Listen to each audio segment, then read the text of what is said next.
Tuhan, kuatkan kami lewat kebenaran firman-Mu, urapi hamba-Mu yang tidak ada apa-apanya Tuhan.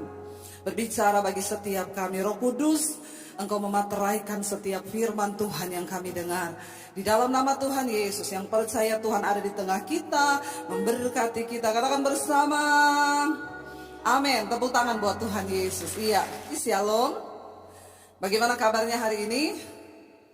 Luar biasa. Terima kasih buat Pak Michael yang sudah mempercayakan pelayanan kepada saya dan juga setiap kita. Langsung saja mari kita buka firman Tuhan dalam Injil Matius pasal yang ke-8 ya. Injil Matius pasal yang ke-8 mulai ayat yang ke-23 sampai ayat 27 ya. Injil Matius 8 ayat 23. Firman Tuhan berkata di sana ya, kalau sudah kita baca bersama 1 2 3.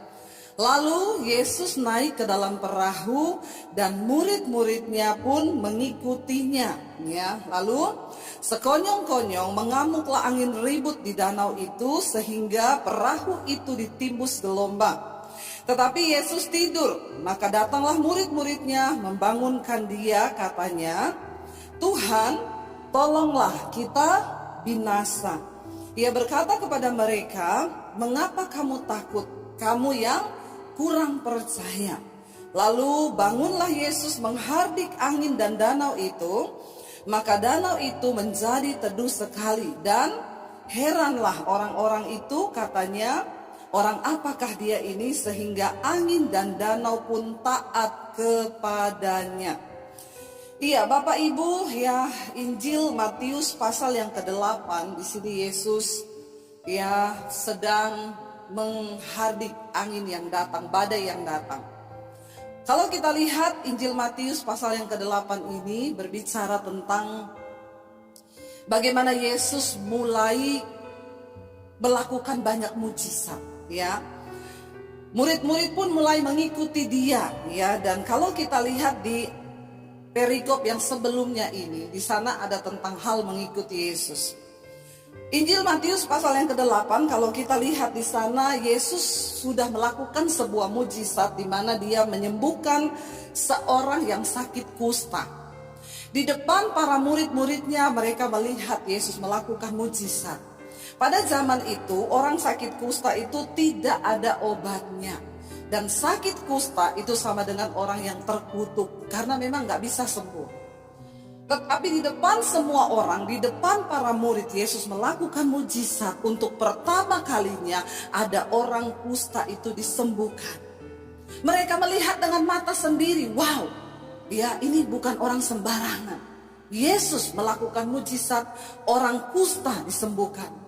Lalu kalau kita lihat berikutnya masih di Matius pasal yang ke-8 itu, Yesus menyembuhkan hamba seorang perwira di Kapernaum. Murid-murid pun juga melihat itu. Bagaimana Yesus melakukan mujizat menyembuhkan seorang hamba dari seorang perwira di Kapernaum. Mereka juga melihat seketika hamba itu sembuh. Mujizat yang besar mereka lihat.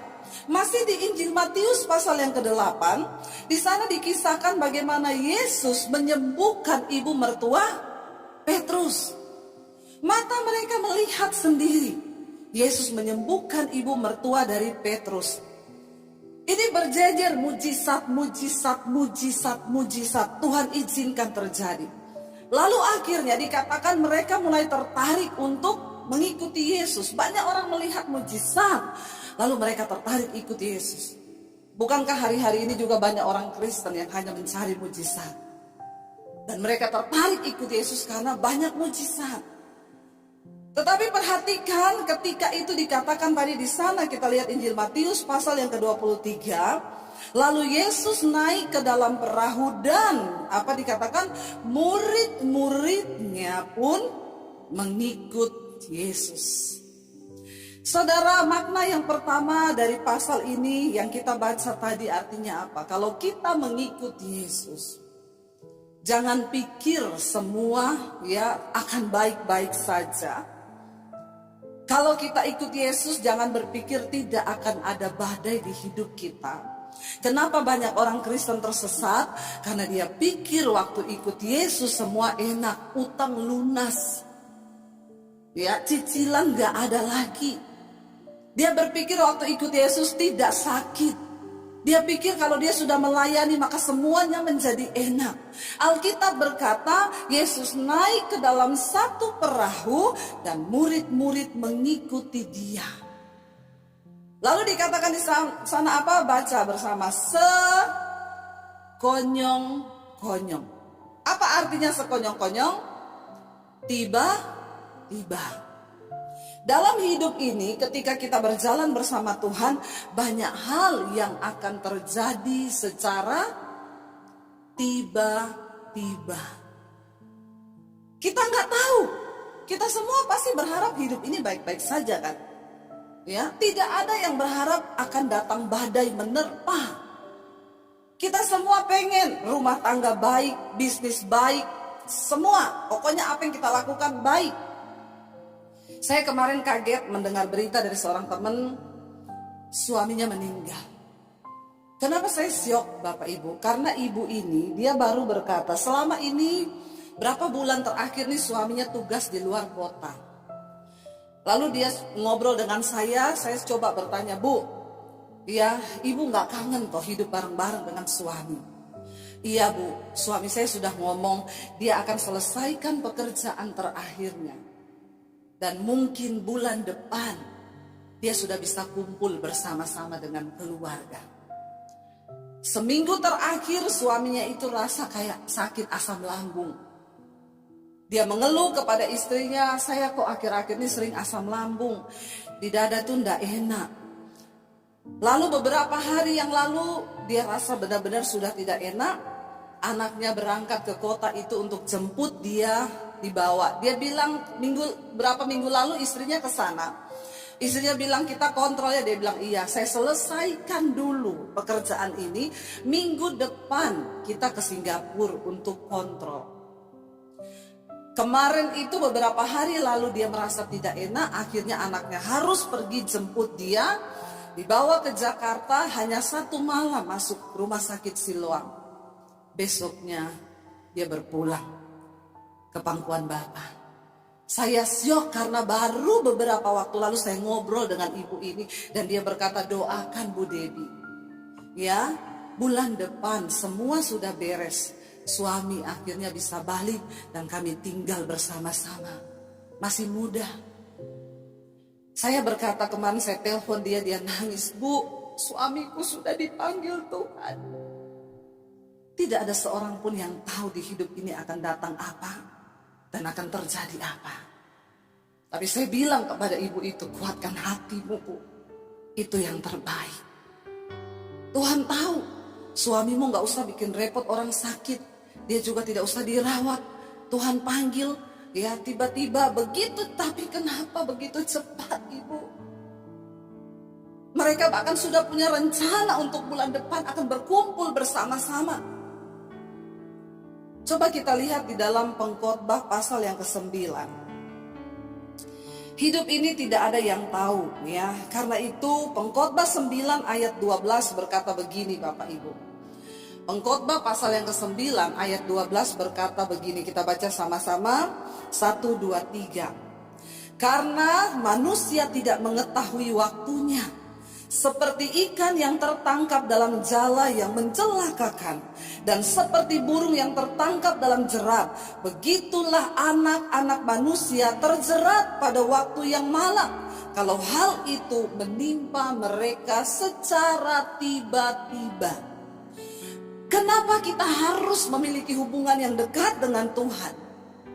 Karena manusia tidak tahu apa yang akan terjadi bahkan 5 menit ke depan. Seperti ikan yang masuk dalam jara, burung yang masuk dalam perangkap.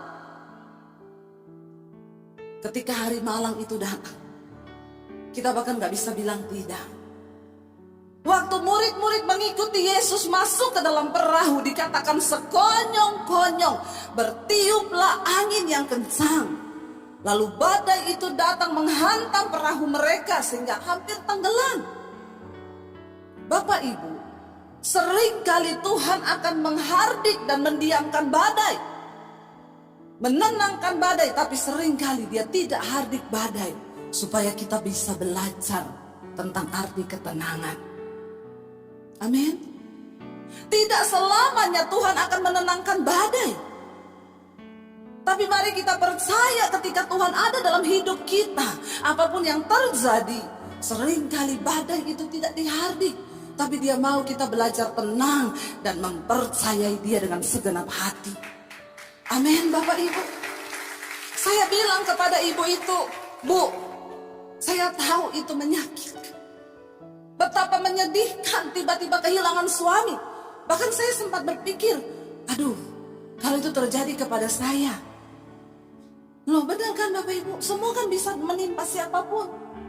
Kita memang mengharapkan yang baik. Tapi ketika badai itu Tuhan tidak izinkan tenang, Dia ingin kita lah yang belajar tenang di dalam percaya kita kepada Tuhan. Bahkan Dia berkata kalau kita hidup, ya itu hidup adalah sebuah, ya hidup adalah Kristus, tetapi mati itu sebuah keuntungan bagi orang yang percaya. Ya, tidak selamanya Tuhan akan menenangkan badai. Seringkali Dia izinkan ada badai yang mengamuk supaya kita bisa belajar arti ketenangan. Saya ini kemana-mana dengan suami naik pesawat. Saya seringkali berdoa, setiap kali mau terbang, Tuhan beri cuaca yang baik Tuhan. Saya tengking dalam nama Yesus, hujan berhenti, petir berhenti, langit cerah. Tapi seringkali mau terbang, awannya gelap, hujan mulai turun. Saya bilang sama suami saya, ini pesawat terbang saya. Dia bilang, iyalah. Aduh, kalau sudah begitu, hati saya itu sudah tidak enak. Karena kami harus melewati badai di tengah hujan. Itu tuh tidak enak, pesawatnya pasti goyang. Tapi di saat itulah Tuhan selalu ajarkan saya, aku tidak selamanya akan menghilangkan badai di dalam hidupmu, tapi belajarlah percaya bahwa di tengah badai pun aku ada bersama dengan engkau. Dan engkau bisa menjadi tenang ketika engkau percaya ada Tuhan yang bersama. Amin. Itu cukup. Makanya kita tidak akan mudah kecewa ketika kita percaya bahwa Tuhan ada sekalipun itu di tengah badai. Dia ada dalam perahu itu. Bukan berarti ketika Yesus masuk ke perahu lalu semuanya tenang, tidak akan ada apa-apa. Kenapa ayat ini ditulis? Maknanya begitu dalam bagi kita orang yang percaya. Tidak untuk selamanya Tuhan akan menghentikan badai di hidupmu. Tapi seringkali Dia ingin engkau belajar tenang ketika engkau sedang berada di dalam badai yang mengamuk. Ketika di dalam pesawat, saya pernah mengalami badai yang begitu hebat. Lalu ketika pesawat itu goyang, saya bilang ke suami saya coba buka kacanya. Saya melihat, waktu suami saya buka, saya lihat awan hitam, kami berada di tengah awan hitam. Saya makin ketakutan. Lalu Tuhan berbicara di hati saya, jangan engkau pandang badainya, tapi pandang Tuhanmu. Lalu saya bilang sama suami, tutup lagi itu kaca. Dan dengan iman saya belajar mempercayai Tuhan ada bersama kita di dalam pesawat ini.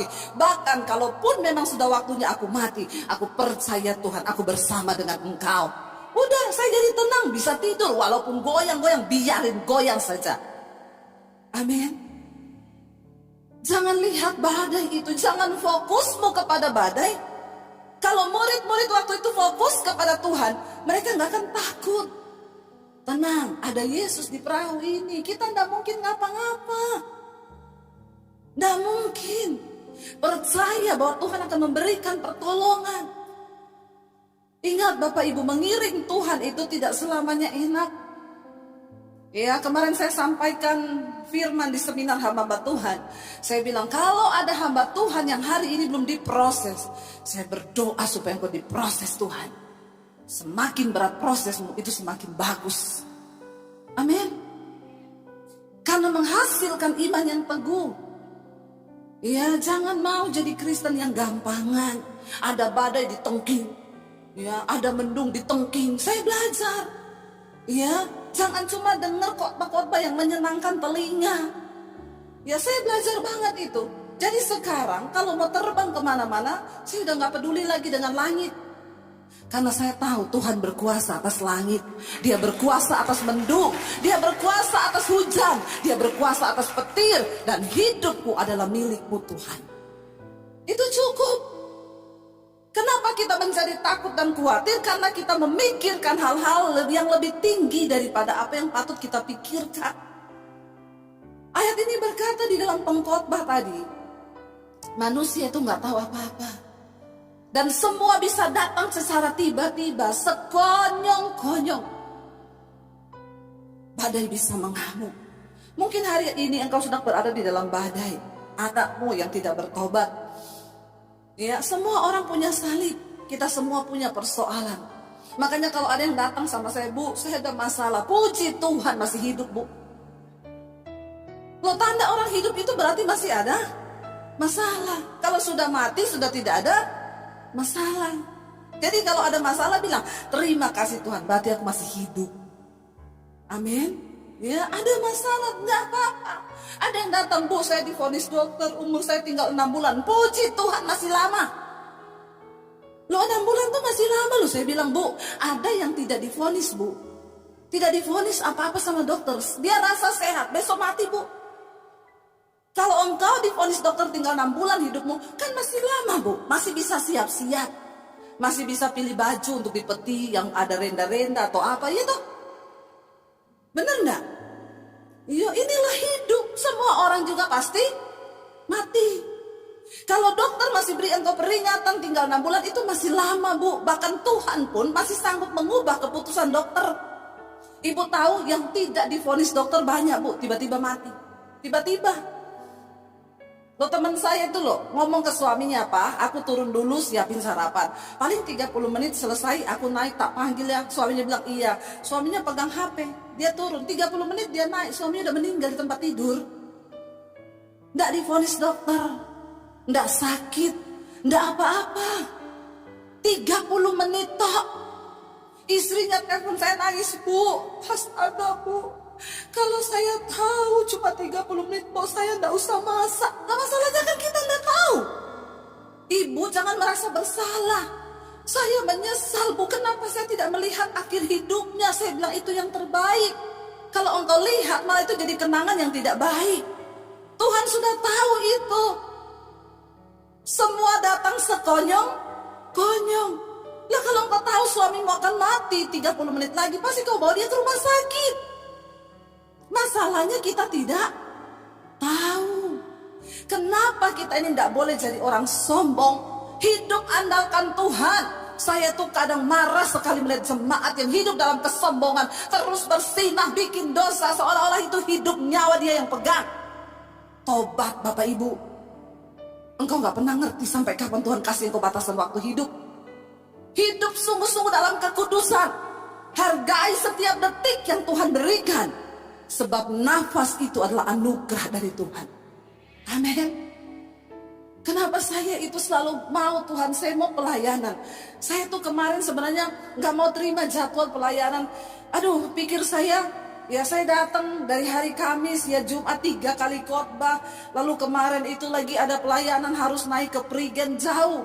Saya tadinya tidak mau, tapi karena dia bilang, Bu, ini hamba-hamba Tuhan dari desa semua. Hati saya terbakar. Capek enggak? Capek. Tapi saya bilang, Tuhan, setiap detik di hidupku, aku mau, Tuhan. Aku mau memberi yang terbaik untukmu. Sekalipun capek. Karena aku enggak pernah tahu hidupku ini sampai kapan. Jadi saudara yang baru pelayanan sudah banyak mengeluh, bertobat. Enggak usah alay lebay. Baru hadapi masalah udah lebay, udah alay. Ya saudara, kita nggak pernah tahu hidup sampai kapan. Bayangkan loh, 30 menit loh. Dia bilang, kalau saya tahu, Bu, 30 menit, saya nggak usah turun, tak jagain suamiku. Saya bilang, masalahnya bukan ibu nggak tahu tuh. Ada banyak hal yang sekonyong-konyong datang dalam hidup kita. Kenapa kita harus berpegang pada Tuhan? Orang Jawa bilang, gandul gusti. Ngerti toh gandul gusti toh? Aku yang ngerti loh. Maksud saudara orang mudeng. Ya, saya mudeng loh saudara ya. Mari kita berpegang kepada Tuhan. Sungguh-sungguh percaya kepada Tuhan. Karena segala sesuatu bisa datang sekonyong-konyong. Ingat, poinnya adalah ada waktunya Tuhan akan menghalau, menenangkan badai di hidup kita. Tapi ada waktunya dia tidak menghalau badai. Dia tidak menenangkan badai supaya dia ingin kita belajar tenang di tengah badai. Sekalipun ada badai, asal Tuhan ada di sana. Yang ketiga, Bapak Ibu, apa poin yang kita dapat? Ya, ketika murid-murid itu merasa ada badai yang begitu hebat, ya, ayat 3 berkata, pas yang ketiga di sana adalah saya mau kasih tahu bagaimana cara kita berespon ketika badai itu datang.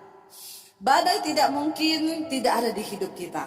Tapi yang terpenting adalah bukan badainya, tapi bagaimana kita berespon di tengah badai itu.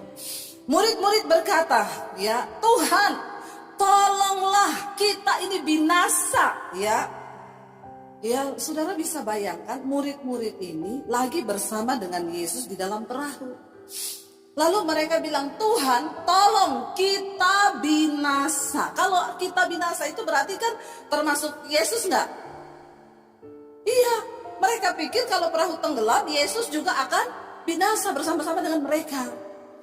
Lihat Bapak Ibu betapa minimnya iman dari mereka. Padahal kalau kita lihat tadi Matius pasal 8 ini, Yesus sudah bikin mujizat. Ternyata itu tidak cukup membuat iman dari murid-murid ini bertumbuh di dalam Tuhan. Dan memang Yesus tahu untuk iman mereka bertumbuh itu Tuhan harus izinkan badai. Ketika ada badai, maka disitulah terlihat kualitas iman seseorang. Bagaimana cara engkau berespon dalam setiap badai? Yaitulah kualitas imanmu. Waktu engkau menghadapi persoalan di dalam rumah tanggamu, berhentilah curhat sana sini, ketemu orang semua diceritain masalahnya. Engkau berpikir engkau akan dapat kekuatan dan solusi? Enggak, sebaliknya. Jangan datang pada manusia. Bagaimana engkau memandang badai di depan mereka bilang, Tuhan tolong kita binasa Tuhan. Seolah-olah mereka mau bilang, Tuhan kalau engkau gak tolong, engkau juga mati loh di perahu ini. Bagaimana iman kita ketika kita menghadapi badai? Seringkali kita ini, di gereja nyanyi itu luar biasa ya. Seringkali kita ini nyanyi kepada Tuhan tuh, aku punya Tuhan yang besar. Suaranya juga dibesar-besarkan, yang telah berjanji. Red, waktu hadapi badai, disitulah terlihat bagaimana imanmu kepada Tuhan. Ketika engkau menghadapi badai, apakah engkau bilang, Tuhan tolong kita ini binasa? Makanya Yesus berkata kepada mereka apa? Ayat yang selanjutnya Yesus bilang, hai kamu yang kurang percaya. Ya, kamu yang kurang percaya. Saya mau tanya, berapa banyak di sini yang percaya kepada Tuhan? Yang percaya sama Tuhan, angkat tangan. Yang gak percaya pulang saja. Ada yang gak angkat tangan loh. Kenapa saudara datang ke gereja kalau saudara gak angkat tangan? Ya, sekali lagi yang percaya kepada Yesus berkuasa Tuhan ajaib. Ini semua percaya. Yang berani mempercayakan hidupnya kepada Tuhan, berapa banyak? Insya Allah. Ya, semoga benar. Ketika ada badai dalam hidupmu, disitulah saudara kita ini terlihat apakah kita benar-benar percaya kepada Tuhan. Apakah kita bisa berani berkata kepada masalah kita, ada Tuhan di dalam hidupku. Sekalipun engkau mengamuk, aku tetap percaya. Itu respon yang benar. Jangan cuma sibuk tengking masalah terus, badai ditengking dalam nama Yesus. Saya pernah kan dulu mau pelayanan di luar kota jauh naik motor, ya zaman susah dulu. Saya keluar di luar, angin kilat guntur, hujan deras, saya tengking dalam nama Yesus. Saya mau pelayanan, aku hambamu Tuhan, hentikan hujan itu supaya saya pelayanan tidak kehujanan. Ini di luar kota, aku naik motor dalam nama Yesus. Makin kenceng, nggak berhenti hujannya, makin kencang, ditambah lagi dengan halilintar menyambar-nyambar. Saya pakai ayat, saya keluar lagi dalam nama Yesus. Elia manusia biasa, tapi dia punya kuasa Tuhan. Debbie Basir manusia biasa, tapi aku menyembah Allah yang sama. Aku berilang kepadamu hujan, berhenti, tambah deras. Lalu saya masuk, saya bilang sama suami saya, hujan tambah deras, berarti kita batalkan saja pelayanan. Karena di luar kota naik motor. Lalu suami saya bilang, Say, kalau kita ini pelayanan cuma cuacanya cerah, kita berangkat naik motor, ya itu biasa. Justru ketika hujan, halilintar menyambar-nyambar, kita naik motor, itu luar biasa. Yes, yes, yes, yes, yes, yes. Saya bilang waktu itu, ya saya pikir dia mau mendukung saya. Pendeta juga manusia. Punya rasa, punya hati, jangan samakan dengan pisau belati. Waktu suami saya ngomong begitu, ya udah saya bilang, jadi berangkat, semangat. Dia tuh bilang semangat. Saya berangkat di jalan pakai jas hujan ya, naik motor, saya pelukan sampai di lampu merah. Ada orang naik mobil mewah. Saya lihat ke samping, mereka lagi ribut berantem di mobil mewah. Lalu Roh Kudus bicara, pilih mana? Kamu naik motor mesra-mesra atau mereka naik mobil tapi berantem? Saya bilang pilih naik mobil dan mesra-mesra Tuhan. Tetap gak mau kalah, gak mau rugi toh. Tapi kami melewati itu. Ada kalanya Tuhan gak hentikan badai. Dia biarkan, dan bagaimana kita berespon, disitulah Tuhan lihat. Saya bersyukur kita suami istri saling menguatkan. Kalau satu lemah, satu kuat. Kalau dua-dua lemah, jangan saling melemahkan. Ada salah satu yang kuat, saling menopang, percaya sungguh. Waktu dia bilang gitu, orang pelayanan cuaca baik, naik mobil biasa say. Kita pelayanan naik motor hujan terus, itu yang luar biasa. Itu yang diperhitungkan Tuhan. Ya, hari ini saya sudah naik mobil. Tapi saya lewati dulu naik motor hujan-hujan, amin. Bersyukur saya bisa melewati itu, punya pengalaman bersama dengan Tuhan. Yang terakhir, saudara, jadi beresponlah dengan benar. Sekuat apapun badai yang sedang mengamuk, tetap berespon dengan benar di hadapan Tuhan. Yang terakhir, yang keempat bisa dikatakan saudara, ya, orang apakah ini ayat 27, dan heranlah orang-orang itu, termasuk murid-muridnya heran, dan mereka berkata, orang apakah dia ini sehingga angin dan danau pun taat kepadanya. Badai pun taat kepada dia. Saudara, gunakan setiap persoalan dan masalah di hidup kita untuk menjadi sebuah pengalaman pribadi. Kita melihat kuasa Tuhan bekerja di hidup kita. Bersyukur loh, kalau kita ini ada masalah, bilang gini, Tuhan terima kasih. Aku percaya masalah ini akan membuat aku memiliki pengalaman pribadi bersama dengan Tuhan. Inti dari setiap persoalan di hidup kita, Tuhan izinkan supaya kita punya kesaksian. Supaya kita punya pengalaman pribadi bersama dengan Tuhan. Kita tidak mungkin mengalami pengalaman pribadi kalau hidup kita ini biasa-biasa saja. Saya banyak kali mendengar orang berkata, saya ini pernah bangkrut bu. Tapi saya bersyukur lewat bangkrutnya saya itu, saya bertemu Tuhan. Amin. Saya menghadapi masalah dulu dalam hidup sampai saya mau bunuh diri. Tapi saya bersyukur ternyata lewat masalah itu saya ketemu Tuhan. Sehingga ketika engkau mengalami masalah, engkau punya pengalaman pribadi dengan Tuhan, engkau berkata, wow, Yesus ini dahsyat.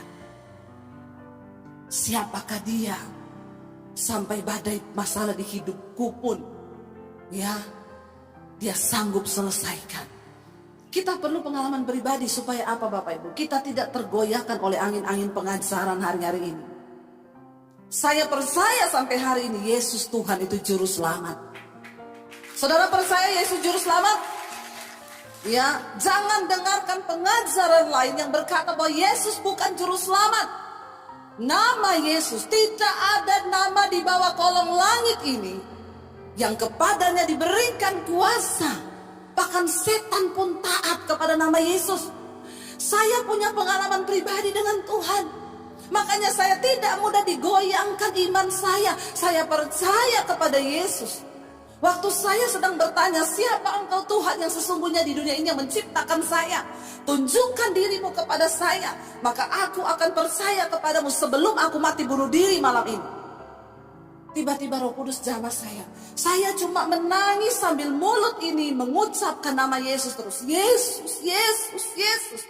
Saya baru tahu Alkitab berkata, tidak ada seorang pun akan menyebut Yesus Tuhan kalau bukan karena pekerjaan Roh Kudus. Waktu Roh Kudus ada dalam hidupmu, engkau percaya bahwa Yesus Tuhan dan Juru Selamat. Kenapa saya berkata begitu? Bapak Ibu, saya ini sering melayani pelepasan. Saya dulu pernah lepaskan seseorang yang dalam kuasa roh jahat. Waktu saya tengking dalam nama Yesus, dia kepanasan. Coba saudara tengking dalam nama Bambang, dalam nama Daniel, dalam nama Debbie, dalam nama Michael. Ya, enggak, setan ketawa. Tapi waktu saya tengking dalam nama Yesus, dia teriak, panas, panas, jangan sebut itu, jangan. Berarti kan nama itu, nama yang berkuasa, amin. Tidak ada nama lain di bawah kolong langit ini yang olehnya orang bisa diselamatkan selain di dalam nama Yesus Kristus Tuhan. Kita punya pengalaman pribadi bersama Tuhan supaya engkau bisa cerita tentang siapa Tuhanmu. Jangan jadi Kristen katanya yang tidak pernah mengalami Tuhan. Jangan jadi Kristen katanya yang tidak pernah mengalami apa-apa. Gunakan setiap kesempatan badai di hidupmu itu sebagai sebuah alasan untuk engkau punya pengalaman pribadi dengan Tuhan. Dan engkau bisa berkata, wow, benar aku punya Tuhan yang hebat. Engkau ketemu orang, bagaimana kita bisa menginjil lewat pengalaman pribadi itu cepat sekali. Engkau ketemu orang, kau cerita, mau dengar gak? Aku tuh Tuhan, aku tuh dahsyat. Aku pernah loh mengalami gini, tapi Tuhan itu hebat. Saya pernah mendengar satu kesaksian. Dia waktu itu saudara seseorang, dia gak percaya Tuhan, dia gak punya agama. Dia naik motor di luar kota, hujan deras. Ya. Lalu dia mau suruh hujan berhenti. Ini buat orang yang belum percaya. Dia bilang, saya mau coba semua agama. Saya sebut nama Tuhannya. Dia sebut dalam nama ini, kalau hujannya berhenti, aku percaya. Dia sebut semua nama-nama yang dia anggap berkuasa. Tidak ada yang berhenti. Tapi dia bilang, waktu dia bilang ini, dalam nama Yesus, tolong hentikan hujan ini Tuhan. Tiba-tiba hujannya berhenti. Dari situ dia percaya bahwa Yesus itu Tuhan. Loh, itu nama yang berkuasa. Bagi orang yang belum percaya, seringkali Tuhan izinkan memang terjadi badai itu berhenti karena Yesus berkuasa. Tapi bagi kita yang sudah punya iman di dalam Dia, badai itu diizinkan Tuhan untuk membuat iman kita teguh percaya kepada Dia. Bapak Ibu jangan pernah takut. Saya undang para imam musik maju ke depan. Ya, kita percaya bahwa di tengah badai yang bergelora, kita punya satu nama yang berkuasa. Mari kita menjadi orang Kristen yang bertumbuh dalam pengenalan yang benar akan Tuhan, supaya iman kita semakin hari semakin dikuatkan di dalam Tuhan. Dan kita percaya bahwa tidak ada nama lain yang dapat menyelamatkan. Bangkit berdiri bersama, kita mau katakan di hadapan Tuhan. Tuhan, sekalipun badai bergelora di hidup kami mau tetap pegang nama Yesus. Kami mau percaya bahwa Engkau ada bersama dengan kami. Engkau yang lebih tahu Tuhan. Hari ini hidup kami, Engkau yang lebih tahu. Bagian kami adalah mengangkat tangan, berserah. Ambil alih seluruh hidup kami. Bagian kami adalah percaya kepada Tuhan. Pulihkan Tuhan semua yang bisa dipulihkan. Dengar saudara, kalau hari ini engkau berharap keadaanmu lebih baik, keuanganmu lebih baik tahun ini, rumah tanggamu lebih baik, dengar baik. Tuhan terlebih rindu untuk membuat keadaanmu lebih baik. Tapi Dia mencari hati yang terbuka bagi rencananya hari ini. Seberapa jauh engkau berserah kepada Tuhan, sejauh itu juga Tuhan akan bekerja di dalam hidupmu. Rendahkan dirimu di bawah tangan Tuhan yang kuat, maka engkau akan melihat Dia meninggikanmu tepat pada waktunya. Tuhan mencari orang-orang yang rendah hati, yang mau mengakui Tuhan. Buka hati dan tanganmu Bapak Ibu. terimalah berkat dari Allah Bapa, cinta kasih dari Tuhan Yesus Kristus, penyertaan Allah Roh Kudus yang akan memenuhi hati dan hidupmu mulai hari ini, bahkan sampai kali yang kedua Tuhan Yesus datang menjemput kita. Namamu tercatat di dalam kitab kehidupan. Di dalam nama Tuhan Yesus yang percaya diberkati Tuhan, katakan bersama, amin, amin, amin.